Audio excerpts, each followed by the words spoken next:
Assalamualaikum warahmatullahi wabarakatuh. Yang terhormat Bapak Dosen Dimas Prakoso selaku pengampu mata kuliah Public Speaking. Di sini saya akan memperkenalkan diri terlebih dahulu. Nama saya adalah Ahmad Fahmi Amiruddin. Saya dari jurusan Tasawuf dan Psikoterapi UIN Said Ali Rahmatullah, Tulungagung. Di sini saya akan membahas mengenai tasawuf psikoterapi sebagai solusi pada pandemi saat ini. Di sini saya membuat video ini untuk memenuhi tugas akhir semester mata kuliah Public Speaking. Nah, di sini peran tasawuf psikoterapi sebagai solusi pandemi ini yaitu solusi pada masyarakatnya ya, bisa kita bahas pada masyarakatnya.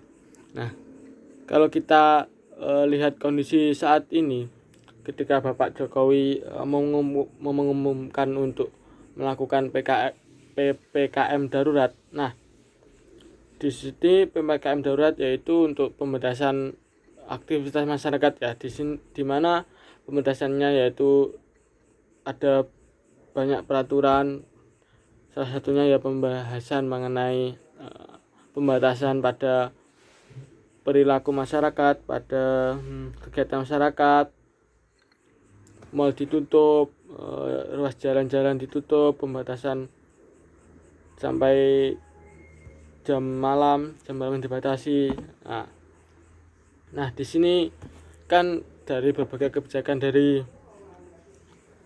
Pak Presiden tadi menimbulkan banyak sekali terjadi kecemasan, juga stres-stres di dalam masyarakat. Nah, stres di masyarakat ini ditimbulkan karena energi-energi negatif di dalam diri masyarakat gitu. Karena kebijakan-kebijakan dari Bapak Presiden ini, dari pemerintahan ini menimbulkan banyak sekali perdebatan ataupun banyak sekali efek samping, selain juga bertujuan untuk mengurangi COVID-19 ya yang terus menyebar. Di sini efek samping juga ada di bidang ekonomi dan sebagainya. Nah, khususnya di bidang ekonomi, kita soroti saja di bidang ekonomi gitu ya. Itu untuk masyarakat kecil dan sebagainya, pedagang-pedagang kecil itu sangat berpengaruh gitu. Mereka yang mengais rezeki sehingga terbatas adanya pembatasan, jadi mereka kurang rezekinya atau untuk makan kurang, tidak bisa. Nah, itu kan menimbulkan rasa respon yang cemas, stres dan sebagainya gitu. Nah, di sini peran psikoterapi pada masyarakat seperti itu gitu, lingkup seperti itu. Nah, ternyata dari berbagai penelitian dan sebagainya, di sini peningkatan ibadah ataupun tasawuf di sini sangat berperan gitu.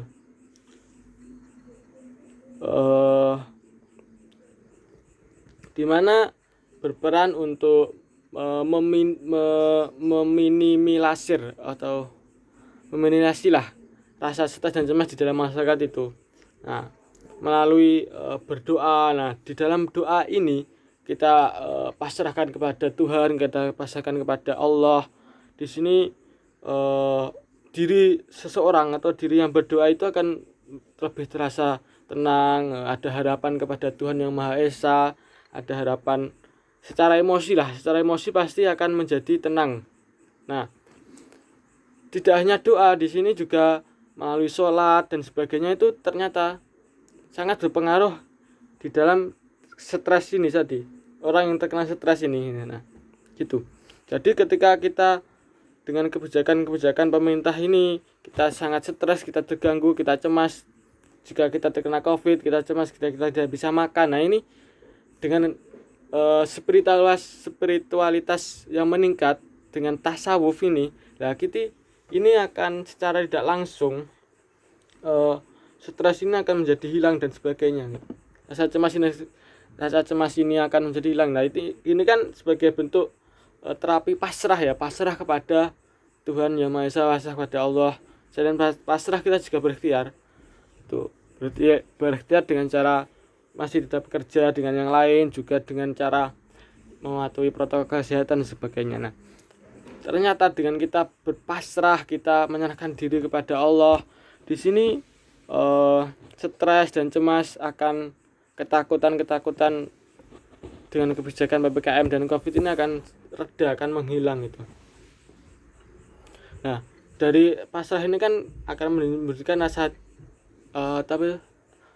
nyaman dan percaya dan harapan yang besar kepada Tuhan, pada Allah gitu. Nah, agama spiritualis ini atau ajaran agama ini berfungsi sebagai pembimbing dalam kehidupan, penolong dalam kesulitan dan mampu untuk menenteramkan bagi individu yang mengalami kegelisahan gitu.